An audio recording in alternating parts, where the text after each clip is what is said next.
بسم اللہ الرحمن الرحیم۔ سفیر پاکستان ٹوکیو امتیاز احمد اپنی ملازمت مکمل کرنے کے بعد ریٹائر ہو گئے۔ کشمیر یکجہتی فورم جاپان کے چیئرمین شاہد مجید ایڈوکیٹ کی طرف سے خوبصورت تقریب۔ سفیر پاکستان ٹوکیو امتیاز احمد کو ایوارڈ اور شرکاء کی طرف سے پھول پیش کیے گئے۔ تفصیلات کے مطابق کشمیر یکجہتی فورم جاپان کے چیئرمین شاہد مجید ایڈوکیٹ کی جانب سے سفیر پاکستان ٹوکیو امتیاز احمد کی ریٹائرمنٹ کے موقع پر ان کے اعزاز میں دنیا بھر کی مشہور سیاحتی جگہ ٹوکیو ٹاور میں پاکستانی ریسٹورنٹ صدیق پیلس میں پروقار تقریب کا اہتمام کیا گیا۔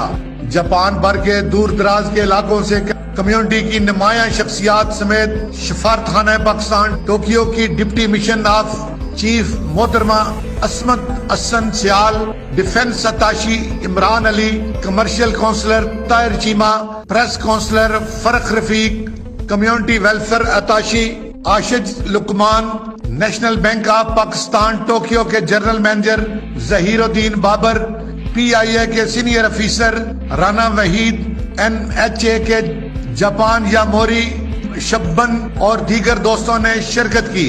میزبان شاہد مجید ایڈوکیٹ نے سفیر پاکستان ٹوکیو امتیاز احمد کی سفارتی خدمات کو سراہتے ہوئے خراج تحسین پیش کرتے ہوئے کشمیر یکجہتی فورم جاپان کی جانب سے ایوارڈ دیا گیا اور کہا کہ سفیر پاکستان ٹوکیو کشمیر کے لیے توانا آواز تھے۔ جاپان میں مقیم پاکستانی ان کی خدمات کو ہمیشہ یاد رکھیں گے۔ جاپان میں ہم سب مل کر ان کا شکریہ ادا کرتے ہیں اور تمام دوستوں کو میں سفیر پاکستان کے لیے امتیاز احمد صاحب کے لیے ایک دفعہ ویلکم اور ایک دفعہ ان کا شکریہ ادا کرنے کے لیے تالیوں کی درخواست کروں گا اور اٹھ کر ان کا استقبال کریں۔ سفیر پاکستان اس باوقار تقریب کا اہتمام کیا۔ میں سبھی ساتھیوں کا مشکور ہوں کہ وہ صبح سویرے تشریف لائے اور مجھے عزت بخشی۔ میں سبھی کا فرداً مشکور ہوں۔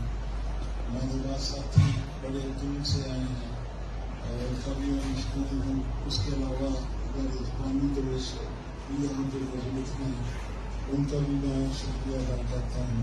خانہ پاکستان پاکستان زندہ باد۔ پاکستان کا مطلب کیا؟ لا الہ الا پاکستان کا مطلب کیا؟ کشمیر بنے گا، کشمیر بنے گا۔ پاکستان بھائی شکریہ صاحب۔ بیرون ملک میں اصل میں وزیر اعظم پاکستان کا کام تو پاکستان کے اندر ہے اور بیرون ملکوں میں یہی ہمارے وزیر ہیں، یہی ہمارے سفیر ہیں۔ میں ان سب کو سلام پیش کرتا ہوں۔ سفیر پاکستان ٹوکیو نے کشمیر یکجہتی فورم جاپان کے چیئرمین شاہد مجید ایڈوکیٹ کا شکریہ ادا کرتے ہوئے کہا کہ میں آخری دم تک کشمیر کاز کے لیے آواز بلند کرتا رہوں گا۔ ایگل نیوز کے ساتھ میاں محمد صفدر۔